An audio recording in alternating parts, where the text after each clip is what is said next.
SASDOவின் பிரதான செய்திகள். தலைப்புச் செய்திகள். அச்சத்தில் அரசாங்க ஊழியர்கள் திணற வைக்கும் அனுராவின் நகர்வுகள்.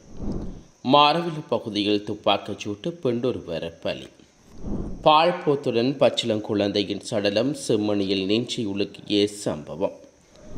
யாழில் காவல்துறையின் கொடூர தாக்குதல் தக்க பாடம் புகட்டிய மக்கள். ஆயிரக்கணக்கான சேனல்களை நீக்கிய ஜோர்ஜியா. தொடர்பன விரிவான செய்திகள். தாயக செய்திகள். அரசாங்கம் ஒன்றின் முதுகெலும்பாக திகழ்வு அரசு துறையாகும். எனினும் இலங்கையில் அரசு துறையில் பல்வேறு ஊழல்கள் இடம்பெற்றுள்ளமை பலரும் அறிந்தது. ஆட்சியாளர்களின் ஆதரவுடன் அரசு துறைகளில் உயர் பதவி வகிக்கின்றவர்கள் மற்றும் அவர்களுக்கு கீழியங்கும் அதிகாரிகள் பலரும் ஊழல் குற்றச்சாட்டுகளில் ஈடுபட்டுள்ளமை தெரிய வந்துள்ளது. சாதாரணமாகவே பொதுமகன் ஒருவன் தமது தேவையை பூர்த்தி செய்ய லஞ்சமாக பணம் செலுத்த வேண்டிய நிர்பந்தம் ஏற்பட்டது. வீதியில் பயணிக்கும் சாரதி தொடக்கம் ஆவணங்களை பெற்றுக்கொள்வோர் வரை லஞ்சம் செலுத்தி தமது சேவைகளை பூர்த்தி செய்ய வேண்டிய நிலை அரசு அதிகாரிகளால் ஏற்படுத்தப்பட்டிருந்தது. இவ்வாறான சமகால அனுர அரசாங்கம் ஊழலில் ஈடுபடுவோரை வரிசையாக கைது செய்து வருகிறது.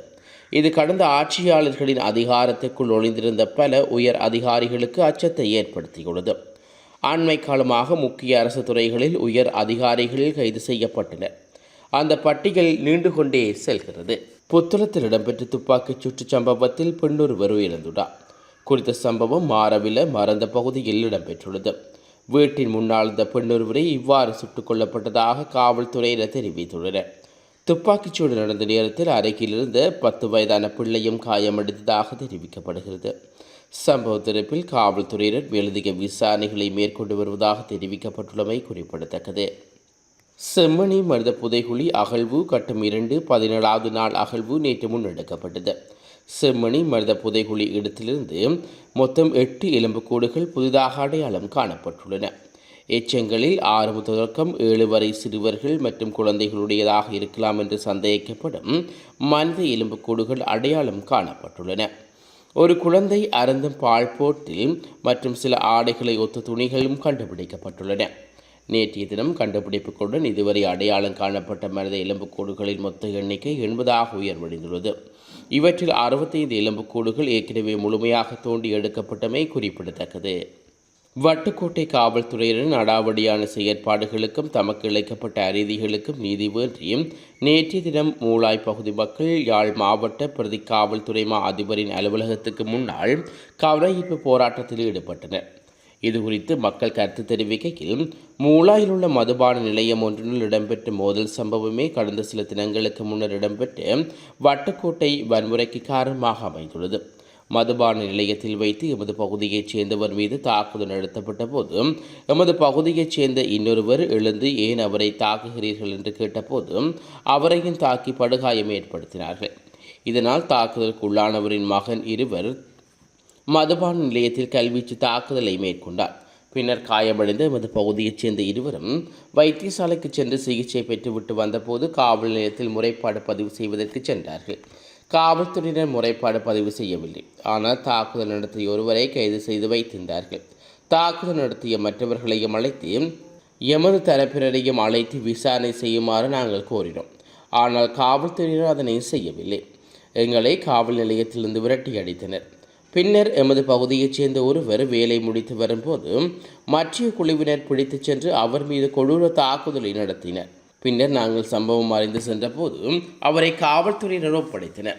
காவல்துறையினர் அவரை காவல் நிலையத்தில் கொண்டு சென்ற வேளை ஏற்கனவே தாக்குதலுக்குள்ளானதால் அவர் காவல் நிலையத்தில் மயங்கி விழுந்துள்ளார். அவரை வைத்தியசாலைக்கு அனுப்புமாறு கோரிய வேளை காவல்துறையினர் தகாத வார்த்தையால் எம்மை திட்டி எம்மையும் இப்படித்தான் தாங்கள் தாக்கிவிட்டு உள்ளே தூக்கி போடுவோம் என்று கூறினர். ஒரு திறமையான பொறுப்பதிகாரியை எமது காவல் நிலையத்திற்கு வழங்குங்கள்.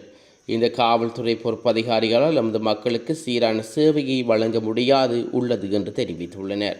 உலகச் செய்திகள். தவறான தகவல்கள் மற்றும் பிரச்சாரத்தை தடுக்கும் நோக்கில் ஒரு பகுதியாக 11,000 யூடியூப் சேனல்கள் கூகுள் நீக்கியுள்ளது. இதில் 7,700க்கும் மேற்பட்ட சேனல்களை சீனா மற்றும் ரஷ்யா நாட்டுக்கு சொந்தமானவை என்றும் அமெரிக்கா கொள்கைகளை விமர்சிக்கும் வகையில் காணொலிகளை தொடர்ந்தும் அவை வெளியிட்டு வந்ததாகவும் யூடியூப் விளக்கம் அளித்துள்ளது. யூடியூப் நீக்கிய பெரும்பாலான சேனல்களில் காணொலிகள் சீனா மொழியிலும் ஆங்கிலத்திலும் உள்ளன. அவை பெரும்பாலும் சீன அரசு மற்றும் அந்நாட்டு ஜனாதிபதியும் ஷி ஜின்பிங்குக்கு ஆதரவாக பிரச்சாரம் செய்தும் வகையில் இருந்ததாக கூகுள் குறிப்பிட்டுள்ளது. சீனாவுக்கு அடுத்தபடியாக நீக்கப்பட்ட சேனல்களில் 2000 சேனல்கள் ரஷ்யா மொழியில் காணொளிகள் வெளியிட்டுள்ளன. இவை ரஷ்யாவுக்கு ஆதரவான பார்வைகளை பகிர்ந்ததோடு மட்டுமில்லாமல் நோட்டா, உக்ரைன், மேற்கு நாடுகளை விமர்சிக்கும் வகையில் காணொளிகள் வெளியிடப்பட்டுள்ளன. கூகுளுக்கு சொந்தமான பகுப்பாய்வு குழுவினர் உலக அளவிலான இணைய அச்சுறுத்தலுக்கு எதிராக தொடர் கண்காணிப்பில் ஈடுபடுத்தப்பட்டுள்ளனர். தங்கள் தளத்தை எந்தவித அரசியல் பின்னணியும் இல்லாமல் நேர்மையானதாக வைத்துக் கொள்ளும் பொருட்டும் இப்பணிகள் செய்து வருவதாக யூடியூப் செய்தி தொடர்பாடல் விளக்கம் அளித்துள்ளமையும் குறிப்பிடத்தக்கது.